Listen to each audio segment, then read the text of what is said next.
오늘 하루 가장 뜨거운 뉴스들만 골랐습니다. 뉴스레터 K 정치 토크 윤주진 시사평론가, 김수민 치사평론가 나오셨습니다. 어서 오세요. 네, 반갑습니다. 반갑습니다. 정부가 추석 연휴 기간 응급실 대란은 없었다면서 응급실을 찾은 경증 환자가 예년에 비해 30% 줄어들었다고 밝혔습니다. 한덕수 총리는 이른바 응급실 뺑뺑이는 전공이 이탈 이전부터도 있었다, 이런 말도 했어요. 이런 정부의 평가, 김수민 평론가님 어떻게 보세요? 일단 이렇게 된 거는 문을 연 병원들이 꽤 있었고, 네. 그리고 시민들이 이제 경증인 경우에 좀 자가적으로 어느 정도는 분류를 해서 분산. 응급실을 방문하지 예. 않은 뭐 이런 것들이 주요했다라고 보여지고요. 이것까지는 다행이라고 볼 수 있는데, 다만 그동안에 지쳐있는 의료진들, 그리고 이게 응급실 뺑뺑이라고 하는 거는 어떻게 보면 전화 뺑뺑이이기도 합니다. 소방대원들 입장에서 이 응급 환자를 실어서 나를 때 병원 쪽으로 연락을 취해도 계속해서 안 되는 이런 현상들이 또 되풀이되고 있는데, 이렇게 지친 사람들은 앞으로 어떻게 될 거냐. 그렇기 때문에 이번에 추석 연휴에 좀 건수가 줄어든 거, 이런 부분들을 정부가 자찬하기보다는 앞으로, 아직까지 또 응급주간이라는 게 추석 연휴 전후로 다 합쳐서 2주간 설정이 돼 있었던 것이고, 그 네. 이후에도 또 굉장히 큰 숙제가 남아있는 거죠. 조금 더 이제 좀 경건하고 겸허한 자세로 의료 대란을 준비를 하고 의료 공백을 막아야 될 책임이 있다, 이 말씀을 드립니다. 윤주진 평론가님. 그러니까 이게 사실은 뭐 이게 추석 연휴 큰일이 없이 넘겼다는 거지 문제가 해결됐다는 건 전혀 아니잖아요. 어떻게 보세요? 예, 그런데 사실은 이번 추석을 계기를 통해서 네. 이 경증 환자 같은 경우에는 응급실 방문을 좀 최대한 자제하고 방문했을 경우에는 본인이 더 많은 비용을 부담하도록 그런 구조를 설계함으로써 자연스럽게 여러 의료기관의 각각의 필요에 따라서 적절히 분산되도록 한 효과는 정부로서는 좋은 학습 경험을 저는 가졌다고 생각을 해요. 네. 그리고 이것은 앞으로도 우리가 의료 체계를 개선해 나가는 데 있어서 중요한 이제 기준점이 될 거라고 보고요. 무조건 종합병원만 가지 그렇습니다. 않는다. 그동안 예. 사실 우리가 응급실 뺑뺑이 문제라는 것이 여러 복합적인 요인이 있는데, 너무 이제 그 가벼운 증상임에도 불구하고 응급실을 찾는 환자들, 또 응급실에서 주치라든지 이런 폭력적인 행위들, 또 전공의들의 어떤 가혹한 그런 근무 환경, 이런 네. 것들이 다 복합적인 요인이기 때문에 그런 것들을 하나씩 해결해 나가는 좋은 경험의 바탕이 됐다.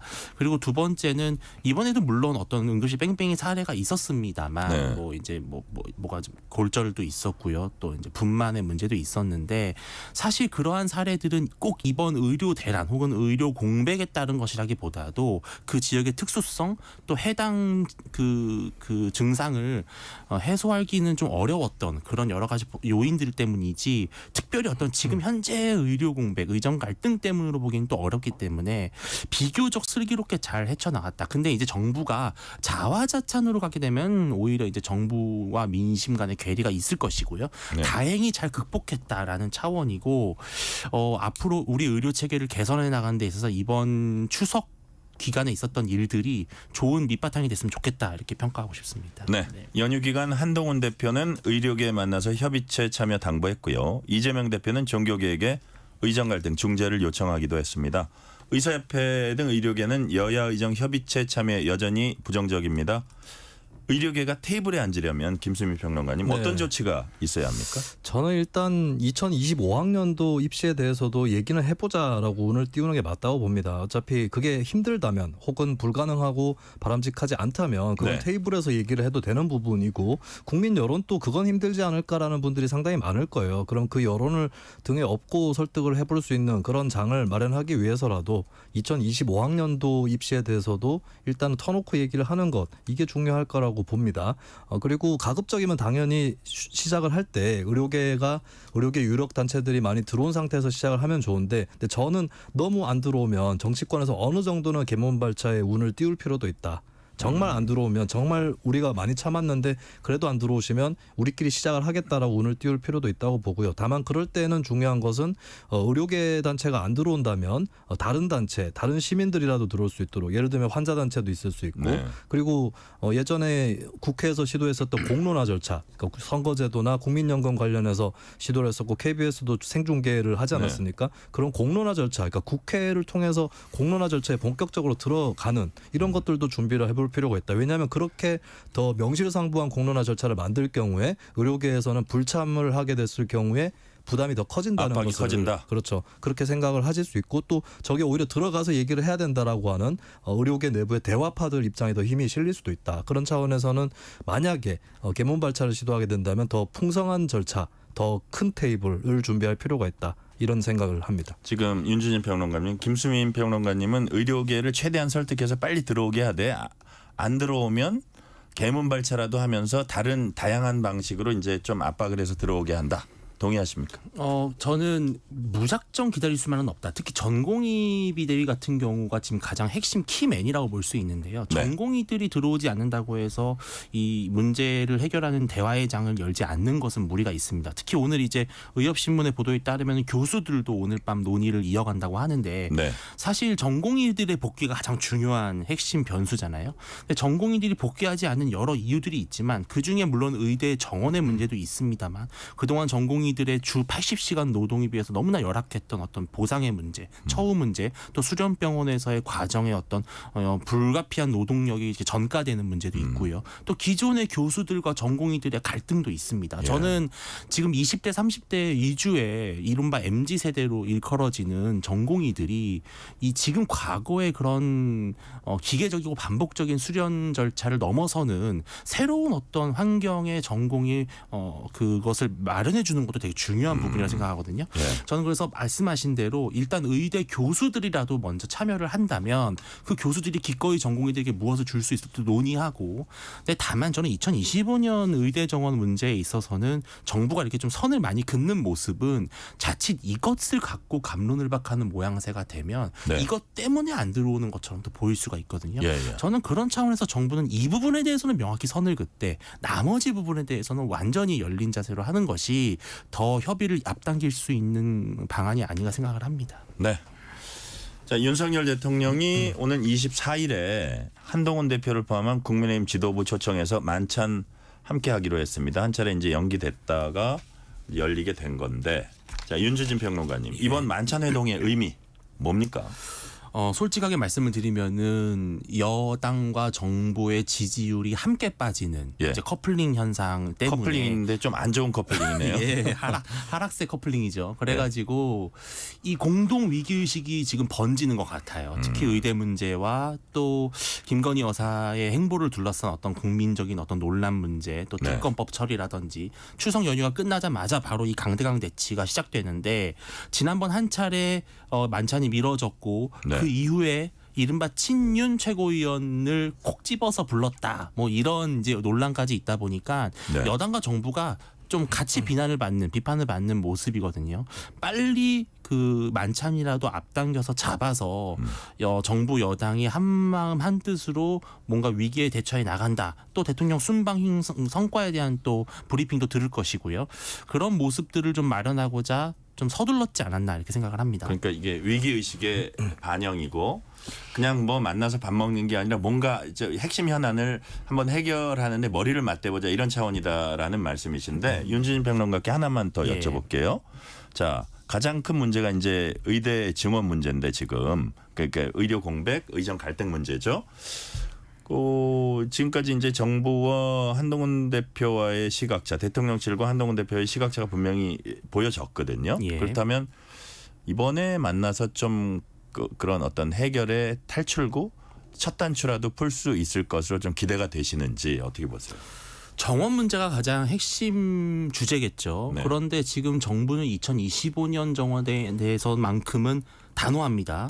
이것은 이제 교육계 현실과 또 맞닿아 있는 문제고 입시가 진행이 되고 있으니까요. 네. 한동훈 대표가 한 차례 2026년도 의대 증원 문제에 대해서 얘기를 했다가 대통령실과 좀 갈등이 있었고 네. 이번에는 다시 한동훈 대표가 한 발짝 더 나가서 2025년 문제도 논의할 수 있다 이제 이렇게 했잖아요. 그럼 저는 이미 약간의 접점은 생긴 것 같아요. 즉 네. 2025년은 대통령실의 의견을 따르되 2026년 문제는 완전히 백지화를 하자. 즉 0명에서 시작하자라고 하는 쪽으로 마음을 모으고 뜻을 모으고 정부 여당이 함께 우리가 2025년 문제는 입시상 불가피하기 때문에 어쩔 수 없다 치더라도 2026년 같은 경우는 완전히 0명에서 시작하겠다라고 뜻을 모았다. 한 발씩 약간 물러난 그렇죠. 모양새예요. 예, 근데 이 정도만이라도 아주 확고한 합의문이 나와주면 의협이나 의사단체에서도 2025년은 그렇다 쳐도 2026년은 기대해 볼 수 있겠다 정도의 기대감을 불러일으킬 수 있지 않을까?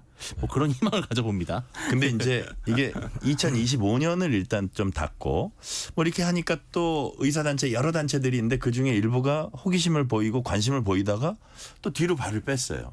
그러니까 우리 김수민 평론가님이 보시기엔 이게 이번 만찬 회동이 좀 계기가 될 수 있으리라고 보세요? 아니면 계기가 되려면 어떤 특단의 대책을 마련해야 된다고 보십니까? 현재로서는 굉장히 힘들다고 봅니다. 그러니까 당정 간의 협의가 어느 정도 원활하게 된다고 해도 그 안에 의료계에서 환영을 하면서 테이블에 참여할지 굉장히 불투명하거나 아직까지는 가능성이 낮은 뭐 그런 상태이기 때문에 현재로 곧바로 어떤 조치를 기대할 수 있을까 이런 부분은 좀 회의적인 게 있겠고 다만 중요한 거는 안의 내용도 내용이겠지만 네. 태도 문제도 있는 것 같아요. 정말로 그 의료계 참여 이런 것들을 보장해 주려고 하는 것인가 또 나아가서는 어느 정도는 관철이 될 수 있는 구조를 만들어 줄 거냐 이런 문제에서 그러니까 답을 정해놓고 우리를 부르는 거냐 이렇게 느낀다면 의료계에서는 가지 않을 것이고 근데 혹시 좀 그래도 여지가 있을 것 같다라고 하는 그런 것들이 제스처로 나와준다면 그리고 그 제스처는 뭐 특별히 방안을 이 정부하고 여당 간에 이견 있는 부분을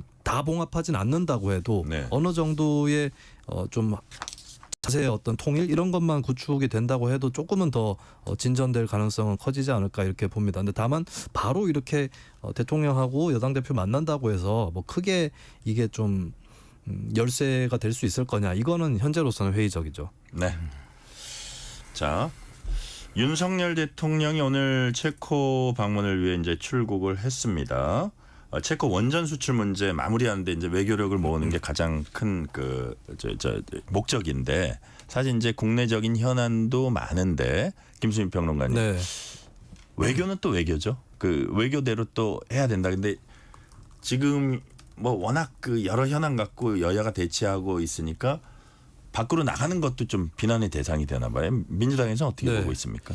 일단 뭐 야권의 반응은 계속해서 대통령 순방이 길어지고 있는 부분 여기에 대해서는 비판적인 부분이 있는 것이고 네. 뭐 이번에도 마찬가지고 특히나 또 김건희 영부인이 대동을 하는 상황이죠. 현재 영부인의 활동 재개에 대해서도 사실 여권 내에서도 부정적인 반응이 있는 상황이기 때문에 민주당 입장에서는 또 오히려 비판하기 좋은 그런 소재가 되지 않았나 좀 그렇게 보이는 측면이 있습니다. 그리고 이게 사실 대통령 지지율이라든지 이쪽에 도움이 될까라고 했을 때 역대 정부의 사례를 봤을 때 외교 문제로 지지율이 상승한다라고 하는 건 굉장히 그 사례가 제한적이에요. 예를 들면 남북 정상회담을 한다거나 뭐 독도 갈등이 터져가지고 대통령이 노무현 전 대통령처럼 한마디 한다거나 그럴 때 이제 반짝 상승을 하는 정도 수준이었기 아주 때문에 대형 사안. 그렇죠. 예. 그리고 이제 원전 같은 경우는 사실 전 세계적으로 그럼 원전 비중이 증가하고 있느냐 했을 때 2017년부터 2022년까지 통계를 보면 원전 비중이 증가한 나라는 중국, 일본, 러시아, 한국 이 정도고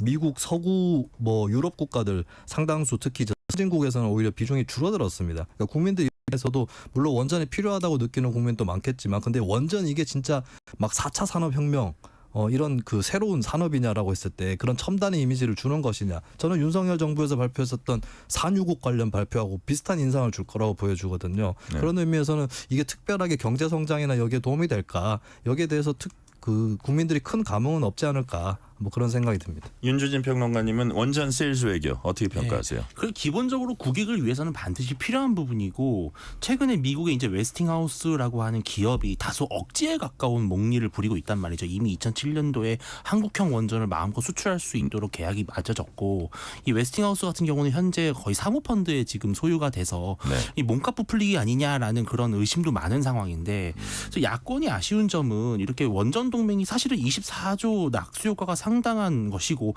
물론 원전이냐 탈원전이냐 뭐 재생에너지냐라고 하는 논쟁은 있을 수 있어도 현실적으로 원전 기술이 없이는 대한민국의 이 전력 수요를 감당할 수 있는 대체제는 없거든요. 앞으로 수십 년간은. 그런 상황에서 원전 세일즈가 잘 되기를 바라는 것인지 아니면은 뭔가 좀 안 되기를 바라는 듯한 그런 탈원전을 추진했던 정권으로서 그렇죠. 왜냐하면 원전 강국이라고 하는 이 이미지 이런 브랜드 자체가 야권에게는 상당히 불리하다고 정치적으로 판단할 수 있다는 것이죠. 근데 그런 정치 공학적인 계산 때문에 윤석열 대통령이 원정동매 원전 세일즈를 가는 것 자체를 좀 너무 애써 좀 외면하는 것이 아닌가라는 아쉬움이 있고요. 특히 또 체코 같은 경우는 지금 유럽의 신산업 성장 거점으로서 매우 각광받는 시장입니다. 뭐 네. 우리나라의 모 자동차 회사 같은 경우는 이미 500만 대 수출의 그 거점으로 삼고 있죠. 그런 점에서 대통령이 어쨌든 이 체코의 순방을 나가는 것은 여야의 현재의 대립하는 이슈를 별개로 하고 잘 되기를 바라는 것이 서로에게 더 필요한 모습이 아닌가 그런 생각을 합니다. 네. 자, 김건희 여사 공천 개입 의혹을 보도했던 한 언론사가 인터넷 매체죠. 개혁신당이 김영선 전 의원과 거래를 시도했었다 이렇게 주장을 했습니다. 공천 개입 의혹을 폭로하는 대가로 뭐 했었다 이런 식으로 이제 그 기사에서 주장을 했는데 일단 개혁신당 이준석 의원은 전혀 사실이 아니다라고 했고요. 했습니다. 그러니까 지금 부인들을 당사자들이 많이 하고 있는데 어쨌든 보도는 됐고 민주당은 뭐 이제 뭐라 그럴까요? 김건희 여사를 이제 비난하는 입장이니까 이런 부분들이 뭐 사실이냐 아니냐 이렇게 이제 갑론을박하고 있는 상황이거든요. 자, 윤주진 평론가님 예. 지금까지 나온 사실관계 좀 파악을 해보셨습니까? 그러니까 이게 크게 두 가지의 사건의 꾸러미들이 있습니다. 일단 첫 번째 오늘 모 매체에서 단독 보도한 내용은 뭐 칠불사라는 절이 있나 보죠. 네. 칠불사라는 곳에서 하동. 이준석 네. 의원과 김영선 전 의원 그리고 이제 이 뭐 김건희 여사와 뭐 김영선 전 의원에 얽혀 있는 여러 뭐 그렇다고 주장이 되는 네네. 그런 인사들이 모여서 김건희 여사가 그 공천에 개입한 그 사실관계를 폭로하는 조건으로 김영선 전 의원이 개혁신당의 비례대표 의원직을 뭐 받느냐 안 받느냐 이런 갑론을박이 있었다라는 이제 하나가 있고요. 그럼 요것을 우리가 설명하려면 그 앞단에 어떤 일이 이제 성립이 돼야 되냐면은 김건희 여사가 실제로 김영선 전 의원을 비롯해서 뭐 재보궐선거든 총선이든 공천에 개입을 한 혐의가 있냐 또 그러한 정황이 확실하냐라는 겁니다.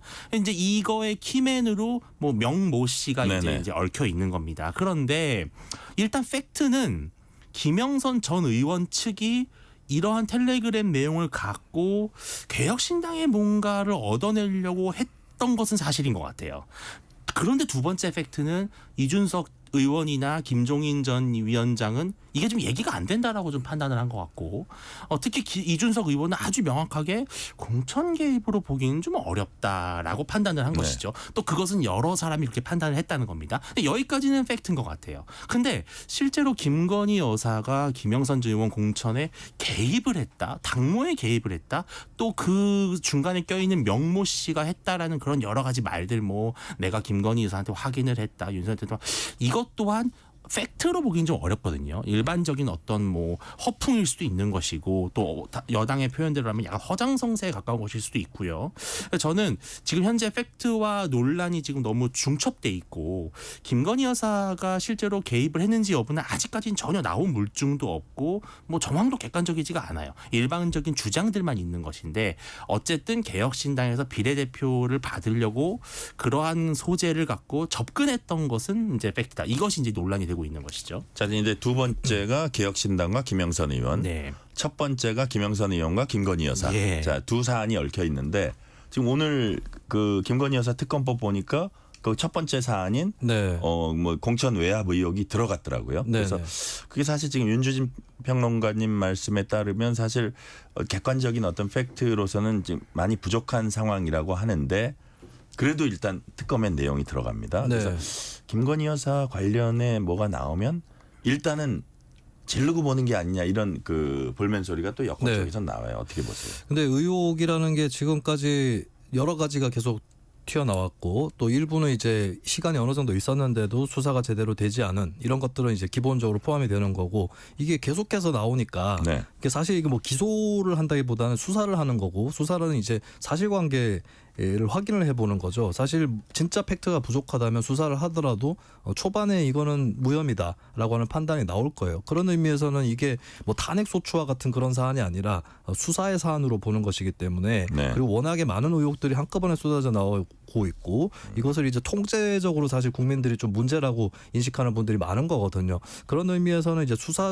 수사할 수 있는 사안에는 포함시킬 수 있는 거 아니냐. 그리고 이제 이게 팩트가 아니다라고 명확하게 또 얘기할 수 있는 부분은 현재로서는 또 없는 것 같아요. 오늘 보니까 이제 이 엠모 씨가 이거를 보도를 했던 뉴스토마토 쪽을 고소한다라고 하는데 네. 근데 뉴스토마토 입장에서는 이제 사실 뭐가 텔레그램을 디모 씨라고 하는 사람이 갖고 있다고 보도한 것도 아니고 가지고 있다라고 본인이 주장한 것을 인용 보도를 했고 그 나머지는 오히려 이 소송을 통해서 우리가 추가적으로 갖고 있는 증거들 더 추가적으로 해가지고 확인해보고 싶다라는 그런 입장을 내놨거든요. 네. 근데 이렇게 결국에 불거져 버린 사안인 이상 어느 정도 수사 필요성은 조금 더 계속 올라가고 있는 거 아닌가 뭐 그렇게 보여집니다. 다시 이거 비슷한 사안 윤주진 평론가께 여쭤보면 어쨌든 이 와중에 김건희 여사 특검법, 해병대원 특검법, 지역화폐법 이제 쟁점 법안들이죠. 국회 본회의 야당 주도로 해가지고 이제 통과를 했습니다. 말씀드린 대로 김건희 여사 특검법의 총선 공천 개입 의혹도 이제 추가가 됐고 이른바 더 독해진 특검법이다 이런 표현도 네. 일부 언론에서 하던데. 네. 자 추경호 원내대표는 김건희 여사 특검법은 망신주기 악법이다. 뭐 이런 식으로 했고 그야말로 정쟁용이다 했는데 이렇게 유독 민주당이 김건희 여사 문제에 좀 올인한다고 할까요? 집중하는 이유 뭐라고 판단하세요? 결과적으로 윤석열 정부의 어떤 성과, 업적, 국정 과제 이런 정말로 평가해야 될 부분들에 대해서 단점을 드러내고 부작용을 드러내는 전략을 취하지 않고 네. 이른바 뭐 이제 국민들이 봤을 때 조금 논란의 여지가 있는 또 약간 여론의 입장에서 자신들이 유리하게 그 우위를 점할 수 있다고 판단되는 김건희 여사 문제를 지속적으로 이제 거론을 하면서 네.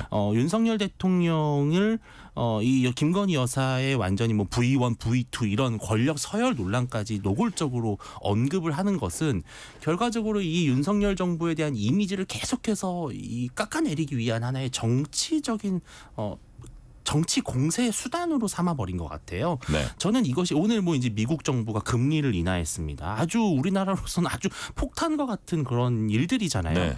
이런 것들에 대한 국가적 대응보다도 어떤 김건희 여사의 물론 행보, 물론 그거는 찬반이 있을 수 있다고 저는 생각을 합니다만 그 한 이제 그 영부인의 논란을 계속 부각시키고 증폭시키는 거죠. 또 김건희 특별법을 김건희 특검을 만약에 통과를 시켰는데 이제 제2요구권을 행사하고 이렇게 돼서 거부권 전국으로 가게 되면 또 국민 여론은 좀 안 좋아질 수밖에 없지 않겠습니까? 네.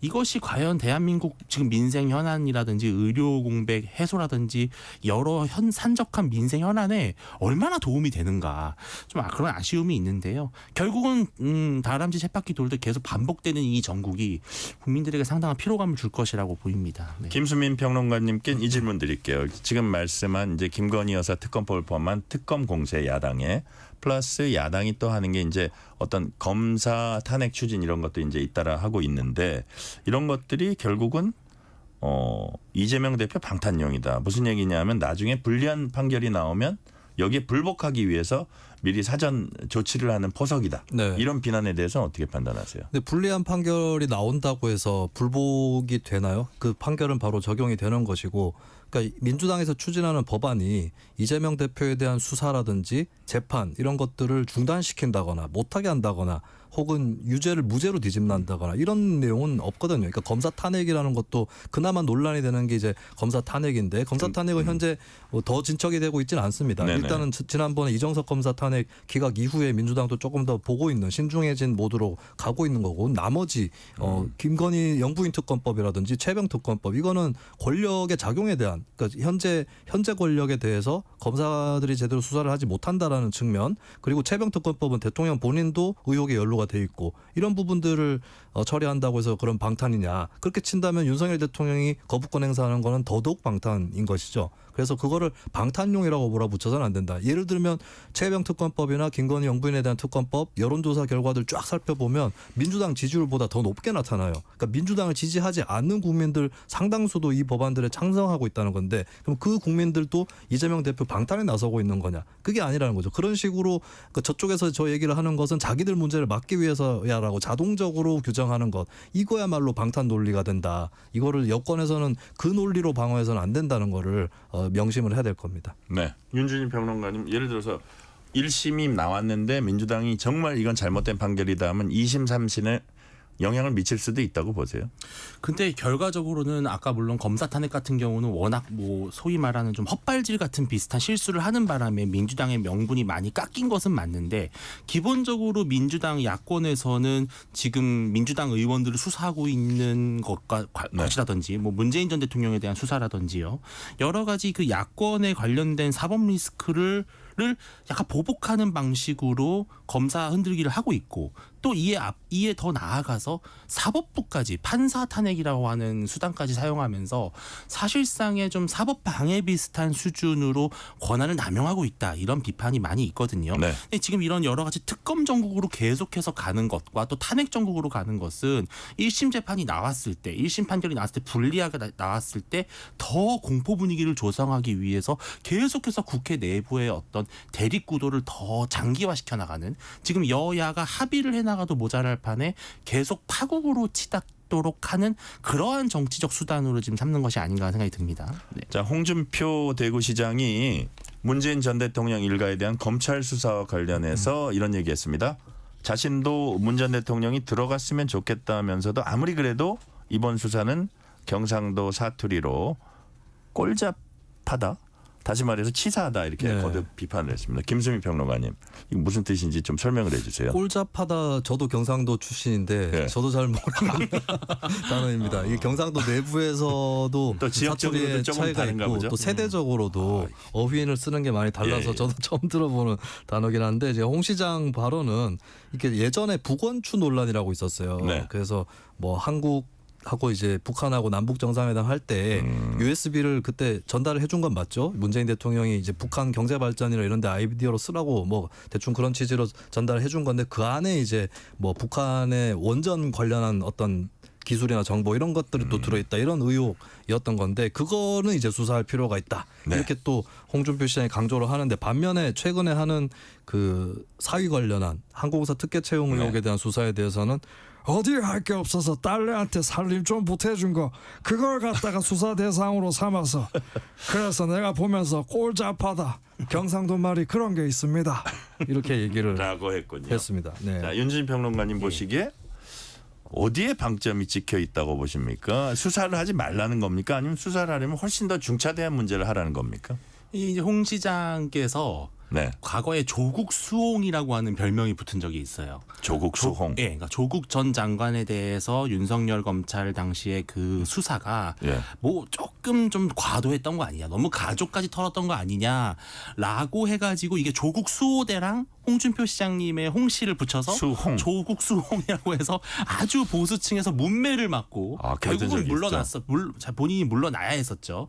또 그런 거랑 좀 비슷한 것 같은데 글쎄요. 저는 홍 시장께서 지금 말씀하신 것이 그 뭐 중도층 입장에서는 끄덕끄덕할 수 있을 것 같아요. 그럼 뭐 딸까지 다냐. 근데 이게 지금 딸의 문제는 아니거든요. 사실은 딸에 대해 딸을 수사하는 게 아니라 이 딸이 누구의 딸이기 때문에 이런 문제가 발생한 겁니까? 바로 대통령의 딸이기 때문에 생겨난 일이잖아요. 그렇기 때문에 이번에 조국 전 장관 그 조국 수홍과 마찬가지로 네. 홍 시장께서 조금 이 보수층의 어떤 그 지지를 좀 떨어뜨리는 본인의 어떤 표를 깎아먹는 그런 말씀을 하신 게 아닌가 하는 생각이 듭니다. 그러니까 자신의 어떤 좀 장기적인 정치인의 플랜으로서는 마이너스적인 요소였다고 보시는 거예요?